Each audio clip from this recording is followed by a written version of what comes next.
Hi అండి. Good morning అండి అందరికీ. మనం లాస్ట్ క్లాస్‌లో ఏం మాట్లాడుకున్నామంటే అసలు ఫైనాన్షియల్ మార్కెట్స్ అంటే ఏంటి? దానివల్ల ఒక కంట్రీకి ఉండే బెనిఫిట్స్ ఏమైనా ఉన్నాయా? దాని గురించి అయితే మాట్లాడుకుందాం.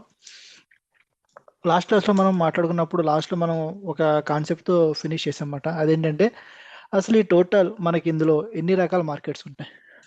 ఈ స్లైడ్ అయితే కంప్లీట్ అయిపోయింది చూడండి. క్యాపిటల్ మార్కెట్ అని చెప్పి, derivative market, money market, commodity, forex and crypto అని చెప్పి. సో ఈరోజు మనం ఒక్కొక్క మార్కెట్ గురించి మాట్లాడుకుందాం ఫస్ట్. సో ఇది కూడా మనం కవర్ చేసాం. క్యాపిటల్ మార్కెట్ అంటే ఏంటి? దానివల్ల ఉండే ఉపయోగాలు ఏంటి? దాని గురించి మాట్లాడుకుందాం. చూడండి నెక్స్ట్ ఇప్పుడు మనం మాట్లాడుకున్న నెక్స్ట్ కాన్సెప్ట్ ఏంటంటే క్యాపిటల్ మార్కెట్ అంటే ఏంటి తెలుసుకున్నారు కాబట్టి లాస్ట్ క్లాస్లో ఈరోజు అందులో ఉండే డిఫరెంట్ టైప్స్ ఆఫ్ మార్కెట్స్ ఏంటో మాట్లాడుకుందాం. దాని తర్వాత అందులో ఉండే టైప్స్ని డివైడ్ చేసుకుని అసలు ఏ మార్కెట్ దేనికోసం యూజ్ చేస్తారు, దానివల్ల మనం ఎక్కడైనా పార్టిసిపేట్ చేసే అవకాశం ఉందా అని చెప్పి దాని గురించి కూడా మాట్లాడుకుందాం. మీకు ఆల్రెడీ ఫస్ట్ క్లాస్లో చెప్పాను, ఎవరికైనా డౌట్స్ ఉన్నాయనుకోండి మీరు ఏం చేస్తారంటే చాట్ బాక్స్లో అయితే మెసేజ్ చేయండి. నేను లాస్ట్లో మీకు టైం ఇస్తాను కాబట్టి అప్పుడు డౌట్ అడగొచ్చు.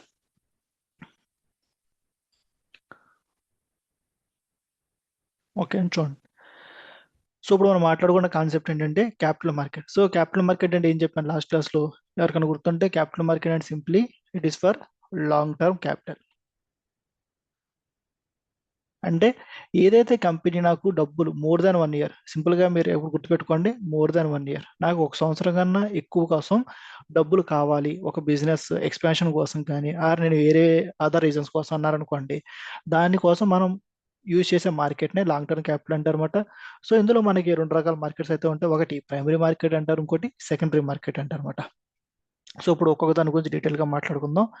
ప్రైమరీ మార్కెట్ అంటే సింపుల్గా గుర్తుపెట్టుకోండి, కంపెనీస్, ఫస్ట్ డెఫినేషన్ చూద్దాం. Companies raises money long term capital by selling their shares, bonds, other instruments to raise the long term capital directly from the investors అనమాట. సో డెఫినేషన్ చూస్తే మనకి కొంచెం confusing ఉంది. సింపుల్గా చెప్తే ఎలా అంటే ఇక్కడ కంపెనీస్ ఉన్నాయన్నమాట. కంపెనీస్ వాళ్ళ దగ్గర ఉన్న షేర్ని, అంటే ఓనర్స్ కాబట్టి అందులో ఉన్న వాళ్ళ కొంత షేర్ని పబ్లిక్ అమ్ముకుంటున్నారు. ఎందుకోసం? డబ్బులు రావడం కోసం. ఇక్కడ చూడండి ఎగ్జాంపుల్ ఇలా ఉంటుంది.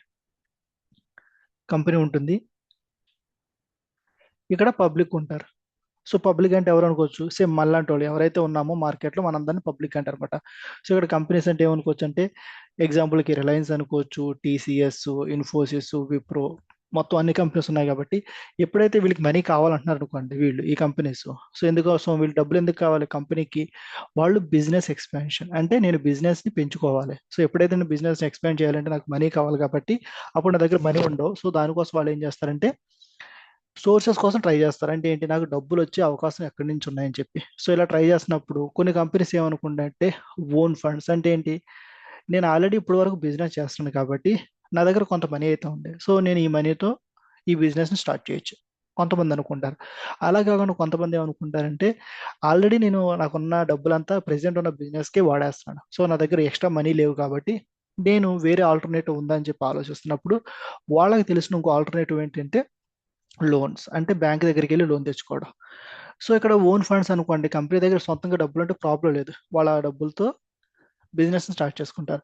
అలా కాకుండా ఎప్పుడైతే లోన్ అంటే బ్యాంక్ దగ్గరికి వెళ్ళి డబ్బులు తెచ్చుకుంటున్నారో అప్పుడు ఇక్కడ చిన్న ఇష్యూ ఏంటంటే మనం ప్రతి సంవత్సరము కాడ నేను వడ్డీ పే చేయాలి, దాన్ని మనం ఇంట్రెస్ట్ అనుకోవచ్చు అనమాట. సో ఇక్కడ ఏమవుతుందంటే కంపెనీస్ ఏమనుకుంటాయి, నేను బయట నుంచి బ్యాంక్ దగ్గర నుంచి కనుక మనీ తీసుకొచ్చి ఈ బిజినెస్లో పెట్టుబడి పెట్టారనుకోండి, నేను ఎక్స్ట్రాగా ప్రతి సంవత్సరం కాడ ఈ వడ్డీ పే చేయాల్సి వస్తుంది. సో నేను దీని కాడ ఇంట్రెస్ట్ లేదు, నా దగ్గర సొంతంగా డబ్బులు లేవు. అప్పుడు నాకు ఉండే లాస్ట్ ఆప్షన్ ఏంటంటే పబ్లిక్, అంటే ఇండియాలో ఉన్న పబ్లిక్ ఉన్నారనుకోండి, నేను వెళ్ళి ఇండియాలో ఉన్న పబ్లిక్కి అడుగుతాను అనమాట, ఏమని? చూడండి నేను ఈ కంపెనీలో కొత్తగా ఒక బిజినెస్ స్టార్ట్ చేస్తున్నా, ఇందులో పెట్టుబడి పెట్టడానికి నాకు ఇంత మనీ అయితే కావాలి. లెట్స్ టేక్ ఎగ్జాంపుల్, నాకు 100 కోట్లు కావాలన్నారు అనుకోండి, నాకు ఈ 100 కోట్లు మీరు ఇవ్వండి. మనం ఎలా ఆలోచిస్తున్నప్పుడు మీరు ఉన్నారనుకోండి, ఇప్పుడు నేను 100 కోట్లు అడిగాను, సో ఇమీడియట్గా మీరు క్వశ్చన్ చేసి నెక్స్ట్ థింగ్ ఏంటంటే సరే నేను 100 కోట్లు ఇస్తా, బాగానే ఉంది, సో నాకేంటి? సో దీనికోసం వీళ్ళు ఏం చెప్తారంటే నేను నా కంపెనీలో షేర్స్ మీకు ఇస్తా. షేర్స్ అంటే నా దగ్గర ఉన్న ఓనర్షిప్లో కొంత పర్సంటేజ్ మీకు ఇస్తా. సో ప్రెసెంట్ రైట్ నా నా టోటల్ కంపెనీలో 100% వాటా నాకు ఉందనుకోండి, ఇప్పుడు నేనేమంటానంటే మీరు నాకు 100 కోట్లు ఇచ్చినందుకు నేనేం చేస్తాను, మీకు ఒక 40% షేర్ ఇస్తా. అంటే ఇప్పుడు మొత్తం ఎంత ఎవరెవరు ఓనర్స్ అయ్యారు ఈ కంపెనీలో, 60% నేనుంటాను, మై షేర్ ఉంటుంది, 40% పబ్లిక్ ఉంటారన్నమాట. సో ఈ విధంగా కంపెనీస్ జనాల దగ్గర నుంచి మనీ అయితే తీసుకుంటాయి. ఈ ప్రాసెస్ కోసం యూజ్ చేసే మార్కెట్ని మనం ఏమనుకుంటామంటే ప్రైమరీ మార్కెట్ అంటారు. ప్రైమరీ మార్కెట్ అంటారు. సింపుల్గా గుర్తుపెట్టు, ప్రైమరీ మార్కెట్ అంటే companies first time raising money from the public. So మీకు కావాలంటే రాసుకోండి, కావాలంటే ప్రైమరీ మార్కెట్ అంటే companies first time raising money from public, raising money from public మాట. సో ఇది ప్రైమరీ మార్కెట్. సో ఇక్కడ కంపెనీ షేర్లు ఇస్తుందంటే కొన్నిసార్లు షేర్స్ ఇస్తారు, కొన్నిసార్లు బాండ్స్ అని, కొన్నిసార్లు డిబెంచర్స్ అని, డిఫరెంట్ ఫైనాన్షియల్ ఇన్స్ట్రుమెంట్స్ ఉంటాయి. మనం అన్నిటి గురించి మాట్లాడుకుంటలేదు, సింపుల్గా మనం మాట్లాడుకుంటుంది ఏంటంటే ఓన్లీ షేర్స్ గురించి అయితే మాట్లాడుకుంటున్నాం. అండ్ ఇంకో థింగ్ ఏంటంటే ఇక్కడ ఎప్పుడు కడే కంపెనీస్ ఏం చెప్తాయంటే మీరు ఈ రోజు డబ్బులు ఇచ్చారు అనుకోండి, ఈ 40% షేర్ మీకు ఇస్తాను. సో ఇమీడియట్గా ఈ రోజు డబ్బులు ఇచ్చి రేపటి రోజున కంపెనీ మనకి రిటర్న్ ఇవ్వడానికి ట్రై చేయదు. వీడేమంటారంటే లాంగ్ టర్మ్ అంటే మనకి ఫైనాన్స్ లో మాట్లాడుకుంటే గ్రేటర్ దాన్ 1 year. సో ఇది ఎన్ నెంబర్ ఆఫ్ పీరియడ్స్ ఉంటుంది అనమాట. సో ఇది మనకి 10 years ఉండొచ్చు, 20 years ఉండొచ్చు, 30 years. కంపెనీ ఎప్పుడు వరకు అయితే బిజినెస్ చేస్తుందో అప్పటి వరకు. మీరు కొన్ని కంపెనీస్ చూసారనుకోండి, లైక్ ఐటీసీ ఉంది. అది ఎప్పుడు స్టార్ట్ అయిందంటే పబ్లిక్ దగ్గర నుంచి మనీ ఎప్పుడు తీసుకున్నారంటే 1975, 1980 ఆ టైంలో తీసుకున్నారు అనమాట. సో వాళ్ళు ఆ టైంలో తీసుకున్నారు. ప్రెసెంట్ ఐటీసీ రన్ అవుతుందంటే స్టిల్ రన్ అవుతుంది. సో ఎవరైతే ఆ టైంలో ఇన్వెస్ట్మెంట్ చేశారో వాళ్ళు ఇప్పటి వరకు కూడా షేర్ హోల్డర్ కింద ఉంటారు అనమాట. సో ఇలా కంపెనీస్ వన్స్ మనీ తీసుకున్నాయి అనుకోండి, మనకి అందులో వచ్చే. సో ఇక్కడ ఇంకొక డౌట్ రావచ్చు కొంతమందికి. సో ఇక్కడ అంతా బాగానే ఉంది, నాకు 40% వాటా కొన్నాను కదా, సో నాకు వచ్చే లాభం ఏమైనా ఉందంటే, కంపెనీస్ ఎప్పుడైతే వాళ్ళు బిజినెస్ బాగా చేస్తున్నాయో అప్పుడు ఏమవుతుంది, వాళ్ళకి లాభాలు వస్తాయి కాబట్టి ఆ లాభాల నుంచి కొంత అమౌంట్ మనకి మనీ ఇస్తారన్నమాట. ఆల్రెడీ మనం లాస్ట్ క్లాస్లో మాట్లాడుకున్నాం, మనకి డివిడెండ్ రూపంలో కొంత మనీ వస్తుంది. దాంతోపాటు క్యాపిటల్ ఎప్రిషియేషన్ అంటే కంపెనీ బాగా లాభాలు వస్తాయి అనుకోండి, షేర్ ప్రైస్ పెరుగుతూ ఉంటుంది కాబట్టి దానివల్ల కూడా లాభాలు వచ్చే అవకాశం అయితే ఉంటుంది. ఈ రెండు విధాలుగా మనకి లాభాలు వస్తాయి అన్నమాట. సో దీన్ని ప్రైమరీ మార్కెట్ అంటారు. ఇక్కడ చూడండి, ఇక్కడ ప్రైమరీ మార్కెట్లో ఇంకొక పాయింట్ ఏంటంటే ఇక్కడ ట్రాన్సాక్షన్స్ అనేది ఎవరి మధ్య జరుగుతాయంటే, ఇంపార్టెంట్ పాయింట్, ఇక్కడ transactions happens only between company and investor. Company and investor అనమాట. చూడండి, ఇక్కడ కంపెనీ ఉంది, కంపెనీ వాళ్ళు పబ్లిక్ కి షేర్లు ఇస్తున్నారు, పబ్లిక్ ఏం చేస్తున్నారు, మనీ ఇస్తున్నారు. సో ఇక్కడ సింపుల్ గా జరిగేది ఏంటంటే ఓన్లీ ట్రాన్సాక్షన్ అనేది ఇద్దరు పార్టీస్ మాత్రమే జరుగుతుంది అనమాట ఇక్కడ ప్రైమరీ మార్కెట్లో. అలా కాకుండా సెకండరీ మార్కెట్ తర్వాత మాట్లాడుకుందాం. అండ్ ఇంకోటి ఏంటంటే ప్రైమరీ మార్కెట్లో మీకు కొన్నిసార్లు ఇంటర్వ్యూస్లో కానీ కొన్నిసార్లు మీకు ఎగ్జామ్ జరిగినప్పుడు అక్కడ అడుగుతారు అనమాట. So in case of primary market, company is getting any money అంటే ఎస్ అని చెప్పాలన్నమాట. So company is getting money అనమాట, కంపెనీ ఈస్ గెటింగ్ మనీ. ఎందుకంటే మనం డబ్బులు ఇస్తున్నాం కాబట్టి ఆ మనీ కంపెనీకి అయితే వస్తుందన్నమాట. సో ఇవైతే గుర్తుపెట్టుకోవాలి మీరు. నెక్స్ట్ దాని తర్వాత మనం మాట్లాడుకుంటుంది సెకండరీ మార్కెట్ అనమాట. అంటే ఏంటి, ఇక్కడ చూడండి, సింపుల్ గా చెప్పాలంటే ప్రైమరీ మార్కెట్లో కంపెనీ ఫస్ట్ టైం పబ్లిక్ దగ్గర నుంచి మనీ తీసుకుంటే దాన్ని ప్రైమరీ మార్కెట్ అంటారు. అలా కాకుండా సెకండరీ మార్కెట్ అంటే ఏమనుకోవచ్చు అంటే, ఇది ఒక మార్కెట్ ప్లేస్ అయితే ఉంటుంది. అక్కడ మనం ఏదైతే కంపెనీ ఈ ప్రైమరీ మార్కెట్లో లిస్ట్ అయి ఉందో, స్టాక్ మార్కెట్ ద్వారా లిస్ట్ అయిపోయింది, డబ్బులు రైజ్ చేసుకుంది. ఎప్పుడైతే ఈ కంపెనీ కొంతమంది ఏమనుకుంటారు, ఇప్పుడు మీరు ఉన్నారు, లెట్స్ టేక్ ఎగ్జాంపుల్ 30 మెంబర్స్ ఉన్నారు. 30 మెంబర్స్ ఉన్నారు అనుకోండి. ఇప్పుడు నేనేమనుకుంటున్నానంటే నా కంపెనీలో నా యొక్క షేర్ని పబ్లిక్ ఇద్దాం రెడీ అయ్యా. బట్ నా దగ్గర ఎన్ని షేర్లు ఉన్నాయి, మొత్తం 20 షేర్సే ఉన్నాయి. నా దగ్గర మొత్తం ఉన్నవి 20 షేర్సే. సో ఇక్కడ మీరు ఉన్నది 30 మెంబర్స్ ఉన్నారు. సో ఇక్కడ లాజిక్ ఏమవుతుందంటే, నేను ఇందులో 10 షేర్లు నా దగ్గర పెట్టుకుంటా, అంటే 50% నా దగ్గర ఉంటుంది. రిమైనింగ్ 10 షేర్స్ మాత్రమే నేను పబ్లిక్ ఇద్దామని చెప్పి రెడీగా ఉన్నా. సో ఇక్కడ మీరు ఉన్న వాళ్ళు ఎంతమంది ఉన్నారంటే 30 మెంబర్స్ ఉన్నారు, బట్ నా దగ్గర 10 షేర్స్ ఉన్నాయి. ఇప్పుడు నేను ఏం చేస్తున్నా అంటే ఒక్కొక్కరికి ఒక్కొక్క షేర్ ఇవ్వడానికి రెడీ అవుతున్నా. అంటే ఏంటి, ఈ 30 మెంబర్స్లో ఎవరైనా ఓన్లీ 10 మెంబర్స్ మాత్రమే 10 షేర్స్ వస్తాయి. ఓకే. సో దీనివల్ల ప్రాబ్లం ఏమైందంటే, ఎవరైతే రిమైనింగ్ 20 మెంబర్స్ ఉన్నారో వాళ్ళు కూడా చాలా ఇంట్రెస్టెడ్గా ఉన్నారు కంపెనీ మీద. ఎందుకని, నా కంపెనీ బిజినెస్ మోడల్ చూసిన తర్వాత మీరేమని ఆలోచిస్తున్నారంటే, లేదు ఈ కంపెనీకి చాలా లాభాలు వచ్చే అవకాశం ఉంది, సో ఫ్యూచర్లో నేను ఈ రోజు పెట్టుబడి పెట్టాల్సి రెడీగా ఉన్నారు. సో ఎవరైతే మీకు షేర్స్ రాలేదు, ఈ 20 మెంబర్స్ ఏం చేస్తారంటే, ఈ మార్కెట్లో మీకు రాలేదు కాబట్టి ఇమీడియట్గా ఈ మార్కెట్ కోసం వెయిట్ చేస్తారు. అంటే ఏంటి, ఒకసారి ఈ కంపెనీ యొక్క షేర్స్ స్టాక్ మార్కెట్లో లిస్ట్ అయిపోయినాయి అనుకోండి, దాని తర్వాత ఇమీడియట్గా ఆ కంపెనీ అనేది సెకండరీ మార్కెట్లోకి ఎంటర్ అయిపోతుంది. అంటే ఏంటి, ట్రేడింగ్ అనేది స్టార్ట్ అవుతుందన్నమాట. ఇక్కడ ఉన్నారు కదా, లెట్స్ టేక్ ఎగ్జాంపుల్, వీళ్ళు 100 రూపాయలకు ఒక షేర్ కొన్నారు అనుకోండి, పర్ షేర్ 100 రూపాయలు కొన్నారు. ఇమీడియట్గా షేర్ వాల్యూ ఈ సెకండరీ మార్కెట్లో 200 రూపీస్ అయిపోయింది. రూ. 200 అయిపోగానే మీరు ఎలా ఆలోచిస్తారు? నాకు ఆల్రెడీ రూ. 100 పెట్టుబడి పెట్టా, ప్రెసెంట్ నాకు రూ. 200 వస్తాయి, అంటే నాకు రూ. 100 ప్రాఫిట్ ఉంది కాబట్టి నేను సెల్ చేస్తాను, అంటే ఎగ్జిట్ అయిపోతా, అమ్ముకుని బయటికి వెళ్ళిపోతా అని చెప్పి ట్రై చేస్తారు. సో రూ. 100 పాజిటివ్ మాట. సో అలా కాకుండా ఎవరైతే మిస్ అయ్యారో ఆపర్చునిటీ, ఇక్కడ వీళ్ళు ఆపర్చునిటీ మిస్ అయ్యారు కాబట్టి 20 మెంబర్స్ వీళ్ళు ఏమనుకుంటారు, లేదు ఈ కంపెనీ వాల్యూ ఇంకా పెరిగే ఛాన్స్ ఉంది. వాళ్ళ ఎక్స్పెక్టేషన్ ఏంటంటే వీళ్ళు 500 అనుకుంటున్నారు, కొంతమంది 1000 అనుకుంటున్నారు అనమాట. సో వీళ్ళు ఏం చేస్తారు, ఇక్కడ ఈ షేర్ను కొనడానికి ట్రై చేస్తారు అనమాట. సో దానివల్ల షేర్ యొక్క ప్రైస్ అనేది పెరుగుతూ ఉంటుంది అనమాట. సో దీన్నే మనం సెకండరీ మార్కెట్. సో సింపుల్గా చెప్పాలంటే సెకండరీ మార్కెట్లో ట్రాన్సాక్షన్స్ అనేది ఎవరి మధ్య జరుగుతున్నాయంటే only investor and only investors మధ్య, అంటే ఎవరు, కొనేవాళ్ళు బయ్యర్స్ అండ్ సెల్లర్స్ ఇద్దరు మాత్రమే ఉంటారు. ఇక్కడ కంపెనీ అనేది ఇన్వాల్వ్ కాదు. ఇదైతే గుర్తుపెట్టుకోవాల్సిన పాయింట్స్ ఉండే. Transaction happens between the investors and issuer does not get any capital from trading. అంటే ఏంటి, ఇప్పుడు ఇక్కడ కంపెనీకి డబ్బులు వస్తున్నాయి, కానీ సెకండరీ మార్కెట్లో కంపెనీకి రూపాయి కూడా రాదు. ఓన్లీ ట్రాన్సాక్షన్స్ ఎలా జరుగుతాయంటే పర్సన్ ఏ ఉన్నాడు అనుకోండి, ఏ అనే పర్సన్ బికి అమ్ముతూ ఉంటారు, బి అనే పర్సన్ సికి అమ్ముతూ ఉంటారు, లేకపోతే బి అనే పర్సన్ సి దగ్గర కొంటూ ఉంటారు. ఇలా మన పబ్లిక్ మధ్య మాత్రమే ట్రాన్సాక్షన్ జరుగుతూ ఉంటాయి. సో ఈ సెకండరీ మార్కెట్ నుంచి కంపెనీకి మనీ అనేది ఏ రూపంలో కూడా రాదు. ఇదైతే గుర్తుపెట్టుకోవాల్సిన పాయింట్ అనమాట. తర్వాత ఇక్కడ ఇంకొక కాన్సెప్ట్ ఏమంటారంటే liquidity is the most important factor in the secondary market. అంటే ఏంటంటే మీరు ఒక కంపెనీ కొనడానికి ట్రై చేస్తున్నారు. సో ఎప్పుడు కూడా మనం కంపెనీ కొనడానికి ట్రై చేస్తున్నాం అనుకోండి, మనం ఏం చేస్తాం, ఆ కంపెనీలో అమ్మే వాళ్ళు ఉండాలి. అంటే మనకు రెండు కాన్సెప్ట్స్ ఉంటాయి అన్నమాట. ఏంటంటే బయ్యర్స్ ఉంటారు, సెల్లర్స్ ఉంటారు. సో ఈ బయ్యర్స్ సెల్లర్స్ ఉన్నప్పుడు మార్కెట్లో ఏమవుతుంది, మీకు ఇద్దరు కూడా కరెక్ట్గా ఉన్నారనుకోండి, అమ్మేవాళ్ళు ఉన్నారు, కొనేవాళ్ళు ఉన్నారు, అప్పుడే మనకి ట్రాన్సాక్షన్ అనేది ఈజీగా ఎగ్జిక్యూట్ అయ్యే ఛాన్స్ అయితే ఉంటుంది. సో దీనికి సింపుల్ ఎగ్జాంపుల్ ఏంటంటే మీ దగ్గర ఒక ల్యాండ్ ఉంది, రియల్ ఎస్టేట్ ల్యాండ్. సో మీ దగ్గర ల్యాండ్ ఉన్నప్పుడు దానికి ప్రైస్ ఉంటుందా మార్కెట్లో అంటే, ప్రైస్ అయితే ఉంటుంది. లెట్స్ సే 35 lakhs 40 lakhs అనుకుందాం. ఈ ప్రైస్ ఉంటుంది కాబట్టి మీరేమనుకుంటారు, నేను ఈ మార్కెట్లో ఈ ల్యాండ్ అమ్ముదాం అని చెప్పి ట్రై చేస్తున్నారు. కానీ ప్రాబ్లం ఏమవుతుందంటే ఈ ఇంత అమౌంట్ కొనేవాళ్ళు అమ్మేవాళ్ళు ఇమీడియట్గా మనకు దొరకరు అన్నమాట మార్కెట్లో. సో అందుకోసం చిన్న లిక్విడిటీ ప్రాబ్లం అనేది ఈ వీటిలో వస్తుంది. రియల్ ఎస్టేట్ కొన్ని వాటిల్లో లిక్విడిటీ ప్రాబ్లం అంటారు. అలా కాకుండా మీరు షేర్ మార్కెట్లో చూస్తూ ఉన్నారు అనుకోండి, అమ్మే వరల్డ్ సైడ్ ఎక్కువ ఉంటారు, కొనే వరల్డ్ సైడ్ ఎక్కువ ఉంటారు అనమాట. సో ఇలా ఉన్నప్పుడు నేను ఈజీగా ఎప్పుడు కావాలంటే అప్పుడు అమ్ముకోవచ్చు, ఎప్పుడు కావాలంటే అప్పుడు కొనుక్కునే అవకాశం అయితే ఉంటుంది. సో అందుకోసమే ఎప్పుడైనా ఒక కంపెనీకి ఓన్లీ కొనేవాళ్ళే ఉంటున్నారు, ఇలా కొనేవాళ్ళే ఉంటున్నారు, అమ్మేవాళ్ళు లేరు అనుకోండి, ఇప్పుడు కూడా మీరు అలాంటి వాటి కంపెనీస్లో పెట్టుబడులు పెట్టకూడదు. ఎందుకంటే ఫ్యూచర్లో పొరపాటున మీకు లాభం ఉన్నా కానీ మీరు అమ్ముదామని ట్రై చేసినా కొనేవాళ్ళు దొరకరు. అప్పుడు ఏమవుతుందంటే మీరు ట్రాప్లో పడిపోతారు అనమాట. సో అందుకోసం దీన్ని అయితే చాలా చాలా ఇంపార్టెంట్ కాన్సెప్ట్ కింద గుర్తుపెట్టుకోవాలి liquidity. Next, it refers to ease with which security could be bought or sold without any loss of value.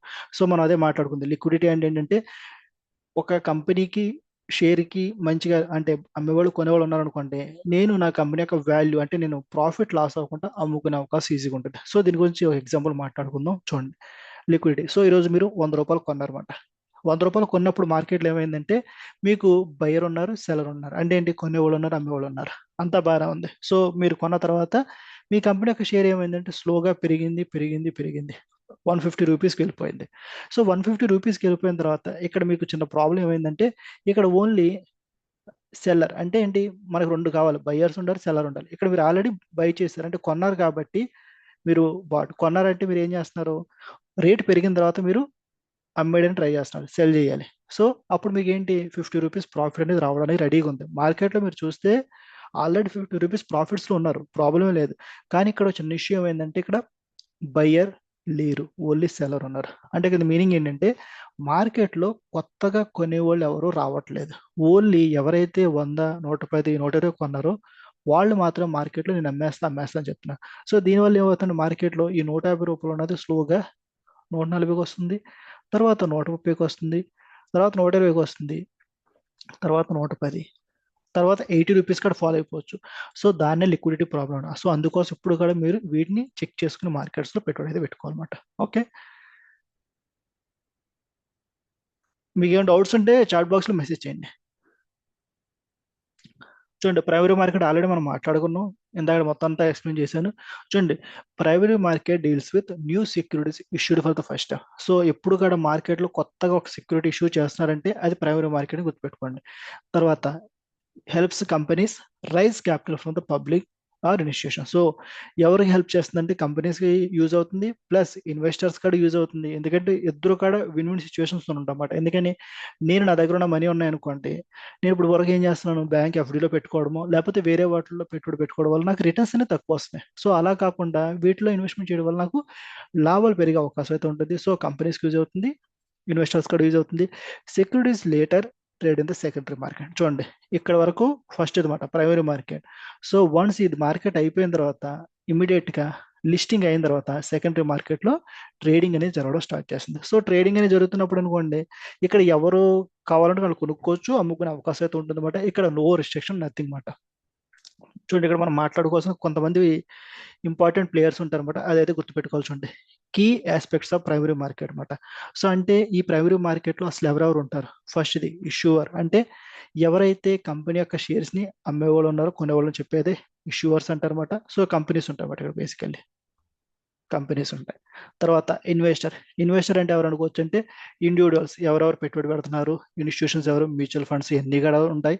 తర్వాత మర్చెంట్ బ్యాంకర్స్ అనమాట. అంటే ఏంటి, ఎవరైతే ఈ కంపెనీ యొక్క షేర్స్ ని ప్రైసెస్ ని మెయింటైన్ చేయడం కోసం, లైక్ అలా కాంప్లయన్స్ అంటే మనకి ఒక కంపెనీ పబ్లిక్ దగ్గర నుంచి మనీ రైజ్ చేయాలనుకోండి, ఇమీడియట్ గా నేను కంపెనీ పెట్టేసి ఇప్పుడు మీరు పబ్లిక్ మనీ ఇవ్వండి నేను షేర్ ఇస్తాను అనుకోండి, అది ఇంపాసిబుల్ థింగ్ అనమాట. సో అందుకోసం మనకి set and guidelines, rules, laws ఉంటాయన్నమాట. సెబీ రిలేటెడ్ థింగ్స్ ఇవన్నీ కూడా నేను ఫాలో అవ్వాలి. సో ఇది నేను నార్మల్గా నేను చేయలేను కాబట్టి దానికోసం ఈ మర్చెంట్ బ్యాంకర్స్ ని వాళ్ళని అపాయింట్ చేసుకుంటా ఉంటా. దాని తర్వాత అండర్ రైటర్స్. అంటే వీళ్ళు ఎవరంటే సింపుల్ గా మీరు గుర్తుపెట్టుకోండి, అండర్ రైటర్స్ అంటే ఎప్పుడైతే మనకి మార్కెట్లో యాజ్ పర్ సెబీ రూల్స్ మాట, సెబీ రూల్స్ ఏమంటారంటే మనకి మినిమం 90% సబ్స్క్రిప్షన్ అయితే రావాలన్నమాట. ఎవరి దగ్గర నుంచి? టోటల్ నేను గనక నాకు 100 కోట్లు డబ్బులు కావాలని అడిగాను అనుకోండి పబ్లిక్ దగ్గర నుంచి, నాకు మినిమం 90% అంటే 90 కోట్లు వస్తేనే నా యొక్క ఐపీఓ అనేది సెబీ అప్రూవ్ చేస్తుంది. లేదనుకోండి రిజెక్ట్ అయ్యే ఛాన్స్ వస్తుంది.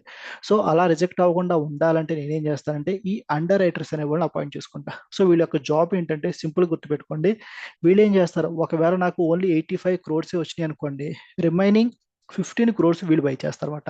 సో దట్ నా యొక్క ఐపీఓ అనేది as per SEBI rules meet అయిందని చెప్పడం కోసం. సో వీళ్ళు ఎందుకు చేస్తారంటే నేను కమిషన్ పే చేస్తా. సో ఈ 15 crores బై చేయడం కోసం వాళ్ళు సర్టెన్ కమిషన్ తీసుకుంటారు అనమాట. సో దీనికోసం యూజ్ చేస్తారన్నమాట, ఎందుకంటే ఫుల్లీ సబ్స్క్రైబ్ చేయడం కోసం. దాని తర్వాత రిజిస్టర్ టు ఇష్యూ మాట. అంటే ఏంటి, ఎవరైతే మీ యొక్క కంపెనీ యొక్క షేర్స్ ని అలాట్మెంట్ చేయడం, మీ యొక్క మనీని మేనేజ్ చేయడం ఇదంతా కూడా రిజిస్టర్ చూసుకుంటారు. తర్వాత సెబీ రెగ్యులేషన్. సెబీ రెగ్యులేషన్స్ అంటే ఏమనుకోవచ్చు అంటే మీకు ఒక కంపెనీ ఉంటుంది కాబట్టి ఆ కంపెనీ అనేది ప్రాపర్గా SEBI rules and regulations follow అయ్యి వాళ్ళు పబ్లిక్ దగ్గర నుంచి మనీ రైజ్ చేస్తున్నారు లేదని చెప్పి సెబీ వాళ్ళు చూసుకుంటారు. సో ఈ ఆరు కూడా మనకి ఇంపార్టెంట్. చూడండి మీకైతే ఒక అసైన్మెంట్ అయితే ఉంటుంది దీని మీద, ఒకసారి చూడండి. అందులో కూడా అసైన్మెంట్స్ అయితే రాసుకోండి. తర్వాత నేను ప్రతి క్లాస్లోనే అసైన్మెంట్ చెప్పేస్తాను అనమాట మీకు. ఒకటేసారి మీరు చేయడం అంటే కష్టం అవుతుంది.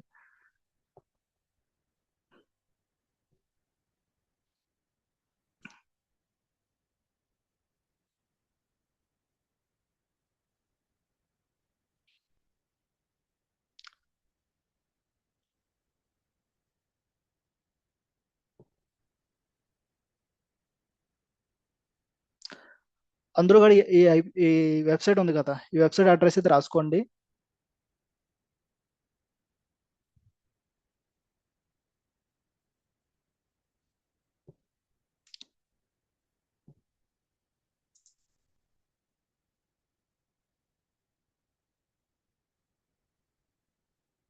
ఇది వెబ్సైట్ అడ్రస్ మాట.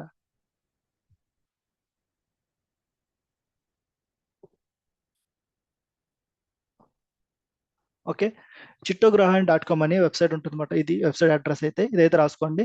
ఇక్కడ మనకి ఐపీఓస్ డేటా ఉంటుంది చూడండి.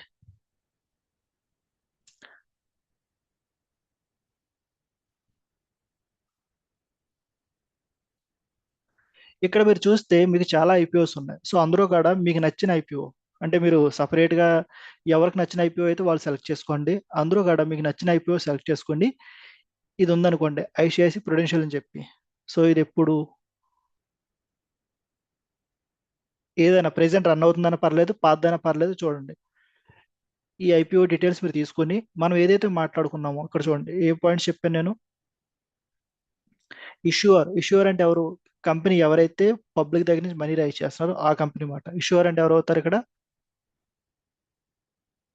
చూడండి ఇష్యూర్ ఎవరు అవుతారు, కంపెనీ నేమ్ అన్నమాట, ఐసిఐసిఐ ప్రొడెన్షియల్ మ్యూచువల్ ఫండ్. వీళ్ళు ఏంటంటే పబ్లిక్ కి షేర్ ఇస్తున్నారు, వాళ్ళ దగ్గర మనీ రైజ్ చేసుకుంటారు. సో ఇష్యూర్ అనే వాళ్ళు ఐసిఐసి ప్రొడెన్షియల్ అవుతారు. దాని తర్వాత నెక్స్ట్ ఇక్కడ ఇన్వెస్టర్స్ ఎవరో చూద్దాం. చూడండి ఇన్వెస్టర్స్ అంటే గుర్తుపెట్టుకోండి, ఫస్ట్ ఎవరు ఉంటారు చూడండి, ఇన్వెస్టర్ కేటగిరీస్ ఇది రాసుకోండి. Investor category QIP shares offer retailers NIS. So వీటన్నిటి గురించి తర్వాత అయితే మాట్లాడుకున్నాం. ఫస్ట్ మీరు ఏంటంటే మీరు ఒక కంపెనీ అయితే సెలెక్ట్ చేసుకుంటారు అనమాట ఐపీఓలో. లైక్ ఐసిఐసి ప్రొడెన్షియల్, మీకు ఏ కంపెనీ దొరికితే ఆ కంపెనీ, వెబ్సైట్ అయితే ఈ వెబ్సైట్ అనమాట. దాని తర్వాత ఇన్వెస్టర్స్ కేటగిరీస్లో ఎవరెవరు ఉన్నారు, క్యూఐపీస్ ఉన్నారా, రీటైల్ షేర్స్ ఉన్నాయా, ఎన్ఐఐస్ ఉన్నారా, వీళ్ళందరూ రాసుకుంటారు.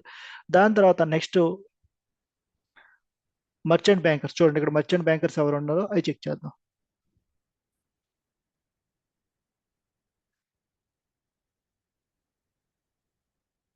చూడండి క్లియర్గా అన్ని ఇక్కడ ఉంటాయి. మొత్తం అంతా ప్రస్తుతానికి నేను చెప్పిన ఇన్ఫర్మేషన్ రాసుకోండి. ఇక్కడ చూడండి lead managers or register to IPO. So వీళ్ళందరూ కూడా మర్చెంట్ బ్యాంకర్. చూడండి ఐసిఐసి ప్రొడెన్షియల్ కి లీడ్ మేనేజర్ అంటే ఎవరు ఆ యొక్క ఐపీఓని మేనేజ్ చేస్తారు.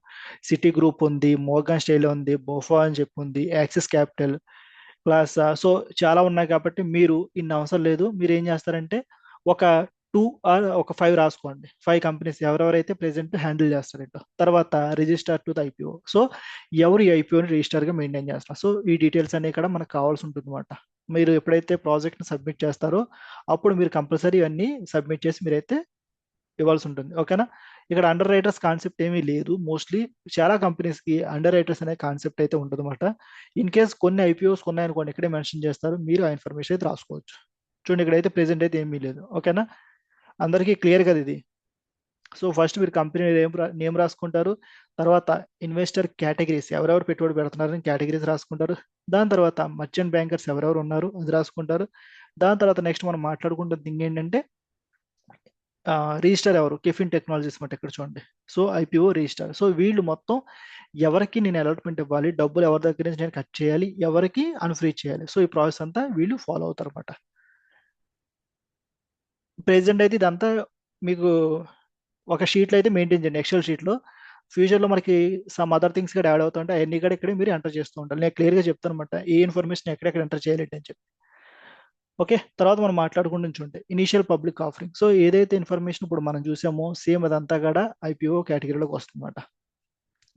చూడండి company issue shares to the public for the first time. So first time company కనుక పబ్లిక్ షేర్లు ఇస్తుంటే దాన్ని మనం ఐపీఓ అంటారన్నమాట. సో ఇదైతే కంపల్సరీ అందరికీ ఐడియా ఉంది కదా. సో మనం ఆల్రెడీ చూసాం, ఏదైతే వెబ్సైట్లో చూపించానో అదంతా కూడా ఐపీఓ పార్ట్లో ఉంటుంది.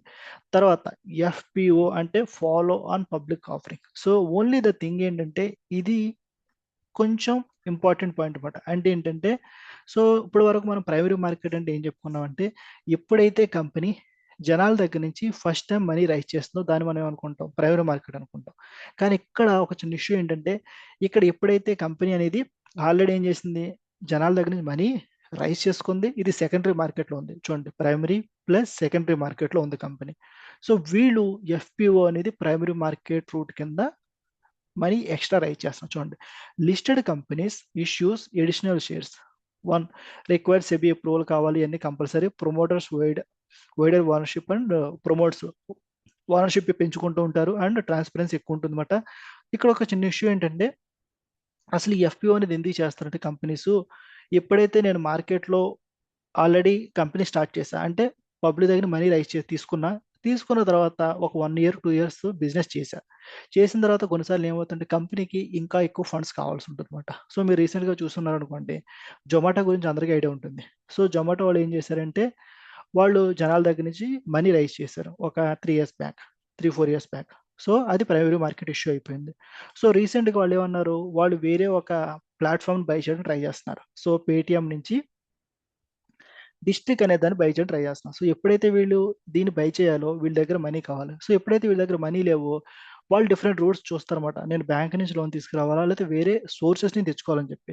సో అప్పుడు వాళ్ళు ఏమనుకున్నారంటే లేదు వీటన్నిటికన్నా నాకు ఎఫ్పిఓ రూట్ బాగుంది. అంటే ఏంటి, ఫర్దర్ పబ్లిక్ ఆఫరింగ్. అంటే ఏంటి, ఏదైతే కంపెనీ షేర్ హోల్డర్స్ ఉన్నారో ఆల్రెడీ మనీ తీసుకున్నాను కాబట్టి రైట్ నా మళ్ళీ వాళ్ళ దగ్గరికి వెళ్ళి చూడండి రీసెంట్గా నేను వేరే ఒక బిజినెస్ని అయితే ఎక్వైర్ చేయడం రెడీగా ఉన్నా. సో దాన్ని ఎక్వైర్ చేయడానికి నాకు ఇంత అమౌంట్ అయితే అవుతుంది. సో ఈ అమౌంట్ మీరు పే చేయండి. అని ఫర్దర్ పబ్లిక్ ఆఫరింగ్ రూట్ అని చెప్తారనమాట. సో ఇంట్రెస్ట్ ఉన్న వాళ్ళు పే చేస్తారు. సో దాన్ని మనం అనుకోవచ్చు అంటే ఎఫ్పిఓ అంటారు. సో ఇది ఏంటంటే ఆల్రెడీ లిస్టెడ్ కంపెనీస్ అయితే చేస్తూ ఉంటాయన్నమాట. FPO already listed companies secondary మార్కెట్లో ఉన్న కంపెనీస్ ఈ ఎఫ్పిఓ రూట్ ద్వారా మనీ అనేది రైజ్ చేస్తాయి. ఇది గుర్తుపెట్టుకోండి. ఇది ఒకటే చిన్న న్యూ పాయింట్ అనమాట. ఓకే, నెక్స్ట్ మనకి ఐపీఓ ప్రైసింగ్ అంటారు చూడండి. ఐపీఓ ప్రైసింగ్ ఎలా ఉంటుందంటే బుక్ బిల్డింగ్ ప్రాసెస్ అంటారు. సో ఇది సపరేట్ కాన్సెప్ట్ అయితే ఉంటుంది. నేను లాస్ట్లో డిస్కస్ చేస్తాను అనమాట. ఐపీఓ ఎలా ప్రైసింగ్ చేస్తారు ఏంటని చెప్పి. Used in IPOs to discover the price band and demand and supply. Different criteria ఉంటాయన్నమాట. అంటే మార్కెట్లో మీ యొక్క కంపెనీకి డిమాండ్ సప్లై ఉందా దాన్ని బేస్ చేసుకుని వీళ్ళు ప్రైసింగ్ అయితే రిసర్చ్ చేస్తారు. ఇన్వెస్టర్స్ అని కూడా ఏం చేస్తారంటే వాళ్ళ యొక్క బిడ్స్ అనేది డిఫరెంట్ ప్రైస్ రేంజెస్లో ప్లేస్ చేస్తారన్నమాట. నేను రూ. 100 నుంచి రూ. 120 మధ్యలో కొనడానికి ప్రైస్ అనేది బ్యాండ్ అంటారు, బట్ రేంజ్ అంటారు. ఈ రేంజ్లో ఫిక్స్ చేశారు అనుకోండి, వాళ్ళు ఏం చేస్తారు, కొంతమంది రూ. 100 కొనేవాళ్ళు ఉంటారు, కొంతమంది 105, 110, 115, 120. సో ఇలా డిఫరెంట్ ప్రైస్ రేంజెస్ కోట్ చేస్తారు. దీన్ని బేస్ చేసుకుని వాళ్ళు ఒక ప్రైస్ని అయితే రిసెర్చ్ చేస్తారన్నమాట. దాన్నే బుక్ బిల్డింగ్ ప్రాసెస్ అంటారు. Final price is fix on the demand. అంటే ఏ ప్రైస్ దగ్గర ఎక్కువ డిమాండ్ ఉంది, ఎవరు ఏ ప్రైస్ కోట్ చేయడానికి ఎక్కువ ఇంట్రెస్ట్ చూపిస్తున్నారు, దాన్ని మనం ఫైనల్ ప్రైస్ కింద డిసైడ్ చేస్తారన్నమాట.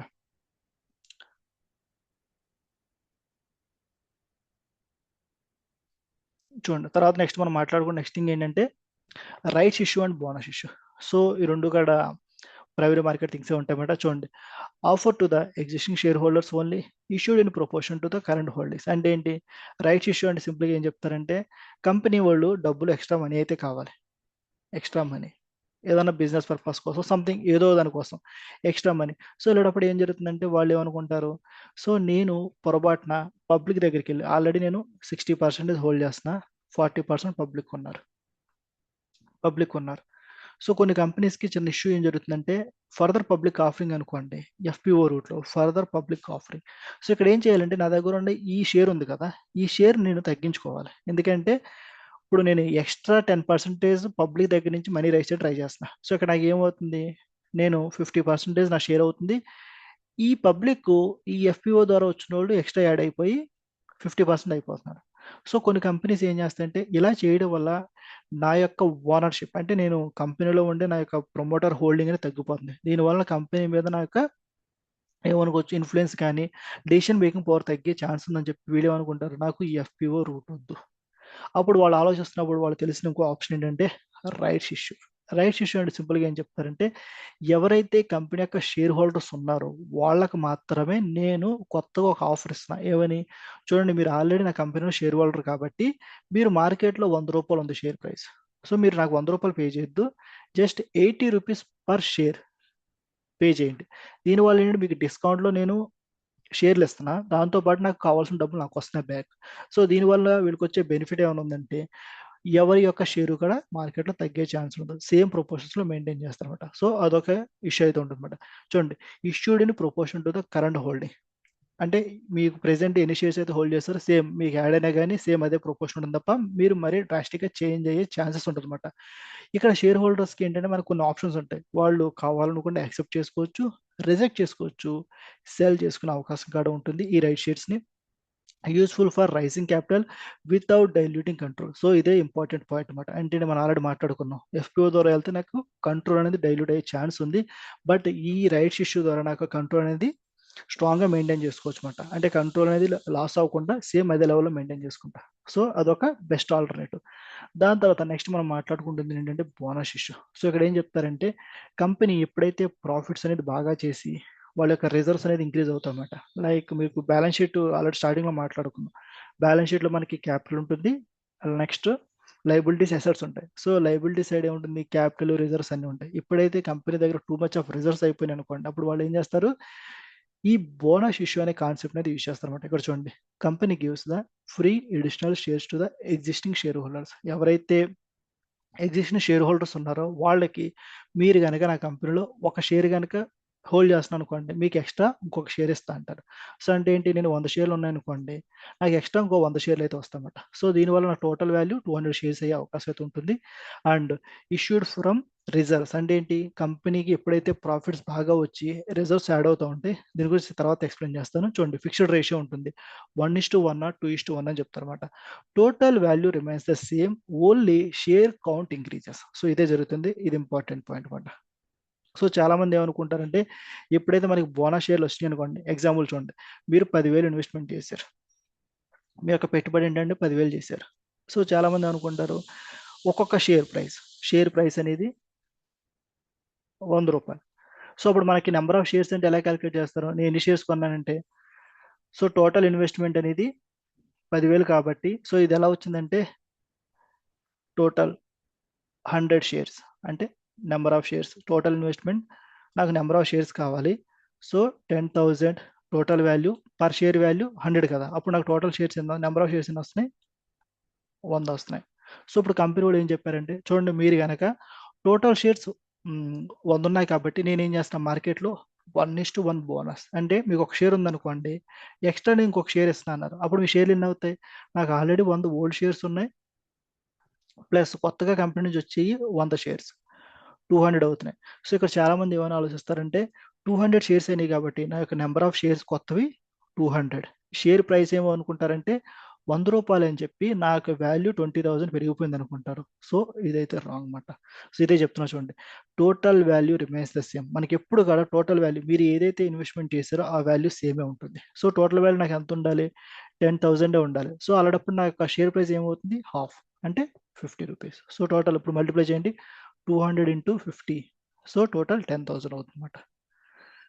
సో మీకు నెంబర్ ఆఫ్ షేర్స్ ఇంక్రీజ్ అయినాయి అనుకోండి, ఆటోమేటిక్గా మీ యొక్క షేర్ ప్రైస్ డిక్రీజ్ అవుతుంది. ఇది ఒక కాన్సెప్ట్ అయితే మీరైతే గుర్తుపెట్టుకోవాలి. సో అందుకోసం ఇప్పుడు కూడా బోనస్ షేర్స్ వచ్చినప్పుడు నెంబర్ ఆఫ్ షేర్స్ పెరుగుతాయి, దాంతోపాటు ప్రైస్ ఆటోమేటిక్గా మీకు మీ యొక్క ట్రేడింగ్ అకౌంట్లో కానీ ఆర్ మీ యొక్క షేర్ ప్రైస్లో కానీ ఆటోమేటిక్గా అడ్జస్ట్ అయిపోతుంది. సో ఇది న్యూ పాయింట్ అనమాట. ఇప్పుడు చూడండి, అసలు ఇది కంపెనీస్ ఎలా చేస్తాయంటే, ఇక్కడ మనకి ఆల్రెడీ మనం మాట్లాడుకున్నాం, లైబిలిటీ సైడ్ ఉంటుంది, అంటే అప్పులు ఉంటాయి, మనకి అసెట్స్ ఉంటాయి, ఆస్తులు ఉంటాయి.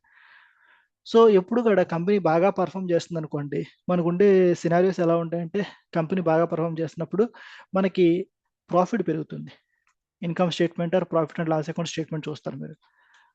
So profit and loss, so ఇక్కడ ఏమవుతుంది, ప్రాఫిట్ అనేది పెరుగుతుంది. ఇప్పుడు మీకు ప్రాఫిట్ పెరిగింది అనుకోండి, ఈ ప్రాఫిట్ ఎక్కడికి వస్తుంది, క్యాపిటల్, అంటే ఎవరైతే కంపెనీలో పెట్టుబడి పెట్టారో, తర్వాత రిజర్వ్స్ అంటారు అనమాట. రిజర్వ్స్ అండ్ సర్ప్లస్ అంటారు, అంటే ఏంటి, ఏదైతే మీరు ఆదాయం జనరేట్ చేశారో ఆ రిజర్వ్స్ అండ్ సర్ప్లస్ ఇక్కడ యాడ్ అవుతూ ఉంటుంది ఇలా. సో ఇలా యాడ్ అయినప్పుడు ఏమవుతుందంటే, ఈ reserves and surplus year by year increase అయిపోతూ ఉంటాయి. దీంతో పాటు మనకి ఇక్కడ ఏమవుతుంది, క్యాష్ అనేది పెరుగుతుంది, అంటే కంపెనీ బాగా పర్ఫామ్ చేస్తుంది అనుకోండి, ఆటోమేటిక్గా మనకి క్యాష్ వస్తుంది. ఇదన్నీ వచ్చినప్పుడు క్యాష్ బ్యాలెన్స్ ఎవ్రీ ఇయర్ ఇలా పెరుగుతూ పెరుగుతూ వెళ్తుంది. సో ఇదంతా బాగానే ఉంది. సో ఇక్కడ కంపెనీస్కి ఏమవుతుందంటే, మీరు బ్యాలెన్స్ షీట్ కానీ ఏమైనా చూసినప్పుడు ఇక్కడ రిజర్వ్స్ అనేది టూ మచ్ ఉంటాయన్నమాట. కరెంట్ ఇయర్ 100 కోట్లు ఉన్నాయనుకోండి, నెక్స్ట్ ఇయర్ 120, నెక్స్ట్ ఇయర్ 150, ఇలా 200 క్రోర్స్కి వెళ్ళిపోయింది. సో ఇప్పుడు కంపెనీస్ ఆలోచిస్తాయన్నమాట, ఎందుకు నాకు ఈ రిజర్వ్స్లో ఇంత అమౌంట్ పెట్టుకోవడం, ఇందులో నేను ఒక 100 కోట్లు ఏం చేస్తానంటే, సింపుల్గా ఒక అకౌంటింగ్, ఇక్కడ జరిగేది ఏంటంటే అకౌంటింగ్ ఎంట్రీ మాత్రం జరుగుతుంది. సింపుల్గా వీళ్ళు ఏం చేస్తారు, ఏదైతే మనీ ఈ 200 కోట్ల నుంచి 100 కోట్లని మైనస్ చేసి ఈ క్యాపిటల్లో యాడ్ చేస్తారన్నమాట. సో అప్పుడు ఏమవుతుంది, క్యాపిటల్ ఈ 100 కోట్లు యాడ్ అవుతాయి, ఈ 100 కోట్ల రిజర్వ్స్ నుంచి డిక్రీజ్ అవుతాయి. సో మీరు చూస్తే నెట్ అనేది సేమే ఉంటుంది, ఇక్కడ డిఫరెన్స్ ఏమీ లేదు, సేమ్ అదే వాల్యూస్ అయితే ఉంటాయి. బట్ సింపుల్గా అకౌంటింగ్ అడ్జస్ట్మెంట్ మాత్రం జరుగుతుంది, కొంత అమౌంట్ ఆఫ్ మనీ అనేది రిజర్వ్స్లో నుంచి డిడక్ట్ అయ్యి మన క్యాపిటల్ అయితే యాడ్ అవుతుంది అనమాట. సో ఇక్కడ అదే జరుగుతుంది చూడండి, issued from the reserves in a fixed ratio, అంటే రిజర్వ్స్లో నుంచి మాత్రం మనం పబ్లిక్ అయితే ఇస్తామన్నమాట. దానివల్ల మనకి ఏమన్నా చేంజ్ జరుగుతుందంటే, ఏ చేంజ్ జరగదు, ఏదైతే మనీ వాళ్ళకి ఇచ్చామో ఆ మనీ మాత్రం ఈ రిజర్వ్స్లో నుంచి మైనస్ అయ్యి ఓన్లీ క్యాపిటల్ యాడ్ అవుతుంది. తర్వాత use to reward investors and improve stock liquidity. So ఇంకొక అడ్వాంటేజ్ ఏమైనా ఉందంటే, మనకి రైట్ నౌ ప్రెసెంట్ ఓన్లీ 100 షేర్లు మాత్రమే మార్కెట్లో ఉండేవి, అంటే అమ్మడానికి కొనడానికి నాకు దగ్గర 100 ఉంది ప్రెసెంట్ మార్కెట్లో నా కంపెనీకి. సో నేను 1:1 షేర్స్ ఇవ్వడం వల్ల ఏమైంది, మార్కెట్లో 200 అనమాట. సో దీనివల్ల ఏమవుతుందంటే, మార్కెట్లో కంపెనీ లిక్విడిటీ, అంటే కొనేవాళ్ళు అమ్మేవాళ్ళు పెరుగుతూ ఉంటారు, దాంతోపాటు మనకి ఇన్వెస్టర్ పార్టిసిపేషన్ ఇంక్రీజ్ అయ్యే ఛాన్స్ ఉంటుంది మన. సో దీనికోసం కంపెనీస్ ఈ యొక్క బోనస్ ఇష్యూ దీని అయితే యూజ్ చేసుకుని మార్కెట్లో డిఫరెంట్ డిఫరెంట్ షేర్స్ అయితే ఇష్యూ చేస్తారన్నమాట, బోనస్ షేర్స్ వీటన్నిటిని. సో ఇది కాన్సెప్ట్ అనమాట.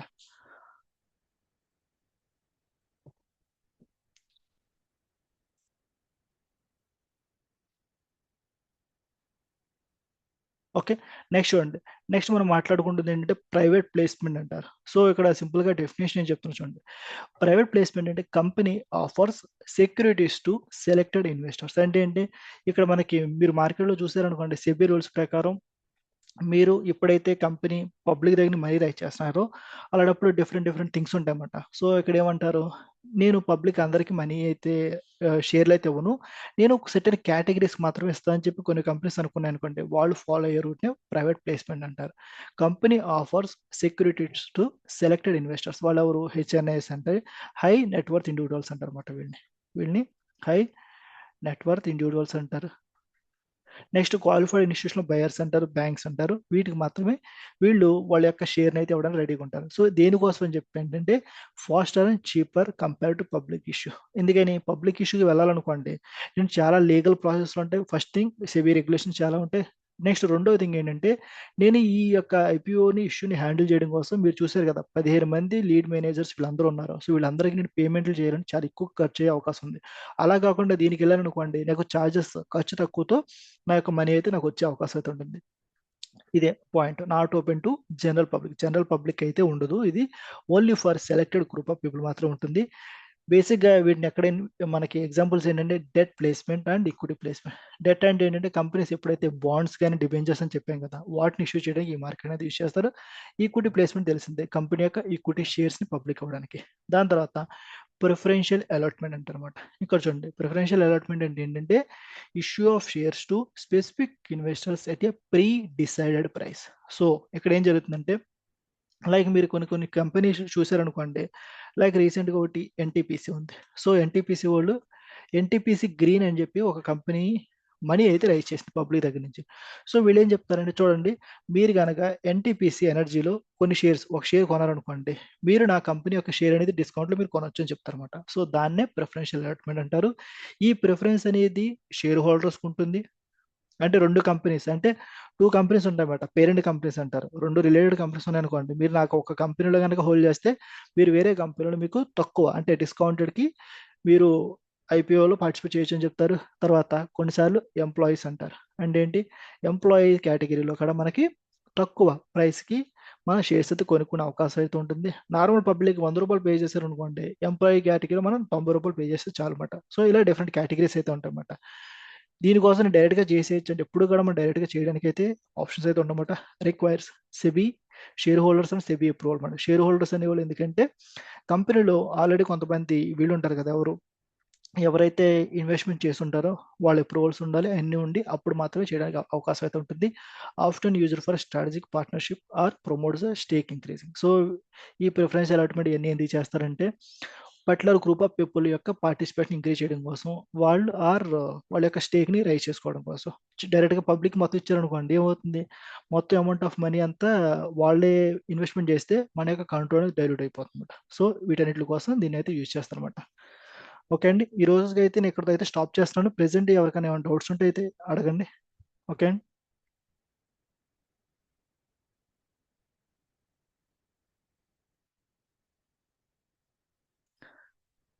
ఎవరికైనా డౌట్స్ ఏమైనా ఉంటే అడగండి.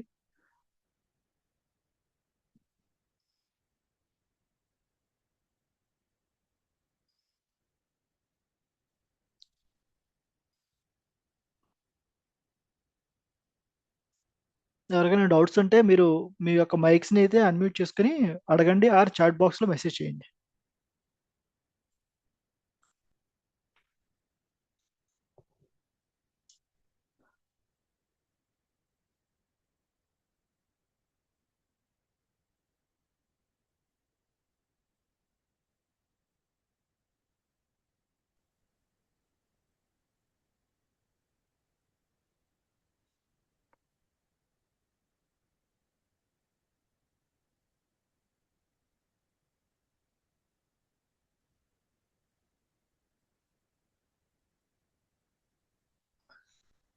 చెప్పండి డౌట్స్ ఎవరికైనా ఏమైనా ఉన్నాయా?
No doubts. Okay, okay. Remaining ఎవరికైనా డౌట్స్ ఉంటే అడగండి. ప్రాజెక్ట్ అర్థమైందా? మీరైతే మీ డేటా అయితే మెయింటైన్ చేయండి. మీరు గనక ఈరోజు లేదు ఒకటేసారి లాస్ట్లో చేద్దామంటే మీకు అదైతే అవ్వదు. ఎందుకంటే ప్రతిరోజు క్లాస్లో కూడా ఏదో ఒక టాపిక్ అయితే ఉంటుంది, న్యూ టాపిక్. సో అందుకోసం మీరు ఏదో కంపెనీ ఏం సెలెక్ట్ చేసుకున్నారు ఏంటి, దాని రిలేటెడ్ ఇన్ఫర్మేషన్ అంతా గ్యాదర్ చేయడం అంతా కూడా మీరు చేయాల్సి ఉంటుంది. సో మీరు అంతా అయిపోయిన తర్వాత ఒకటేసారి అంటే అసలు అది ఇంపాసిబుల్ థింగ్. అందుకోసం ఎవ్రీడే టాస్క్ని కంప్లీట్ చేసుకోండి, మీకు ఈజీగా ఉంటుంది ఫ్యూచర్లో. ఓకే, రిమైనింగ్ ఎవరికైనా డౌట్స్ ఉంటే అడగండి ఒకసారి.